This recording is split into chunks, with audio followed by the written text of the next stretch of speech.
கரூர் துயர சம்பவத்தில் உயிரிழந்தவர்கள் குடும்பத்திற்கு மார்க்சிஸ்ட் கம்யூனிஸ்ட் கட்சி சார்பில் உதவி வழங்கப்படும் என மார்க்சிஸ்ட் கம்யூனிஸ்ட் கட்சியின் அகில இந்திய பொதுச் செயலாளர் பேபி உறுதியளித்துள்ளார்.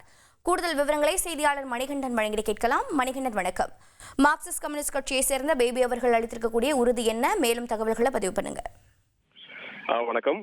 கரூர் வேலுச்சாமிபுரம் பகுதியில் கடந்த 27ஆம் தேதி நடந்த தமிழக வெற்றி கழகத்தின் தலைவர் விஜய் பிரச்சாரத்தில் ஈடுபட்ட பொதுமக்கள் கூட்ட நெரிசலில் சிக்கி 41 நபர்கள் உயிரிழந்தனர்.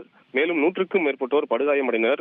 இன்று அப்பகுதிக்கு வந்த இந்திய கம்யூனிஸ்ட், அதாவது மார்க்சிஸ்ட் கம்யூனிஸ்ட் கட்சியின் அகில இந்திய பொதுச் செயலாளரான பேபி மற்றும் எம்பிக்கள் சச்சிதானந்தம் உள்ளிட்டோர் சம்பவ இடத்தை நேரில் ஆய்வு செய்தனர். அதனைத் தொடர்ந்து அந்த பகுதிக்கு அருகிலேயே இருக்கக்கூடிய உயிரிழந்த குழந்தை குரு விஷ்ணு என்பவரது இல்லத்தில் சென்று இரங்கல் தெரிவித்தனர். உறவினர்களை சந்தித்து இரங்கல் தெரிவித்த போது குழந்தையின் புகைப்படத்தை காண்பித்து உறவினர்கள் கண்ணீர் வடித்தனர்.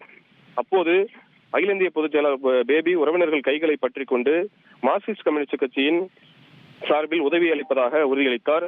மேலும் அப்போது பேசிய உறவினர்கள், விஜய் பாட்டு எந்த திசையில் கேட்டாலும் அதை பார்த்து குழந்தை ஆடுவான், இவ்வளவு பெரிய நடிகர் வீட்டுக்கு அருகிலேயே வருகிறார் என்று தெரிந்ததால் தான் குழந்தையை அங்கு தூக்கிச் சென்றோம், இப்படி நடக்கும் என்று தெரிந்திருந்தால் அங்கு போயிருக்க மாட்டோம் என்றார்.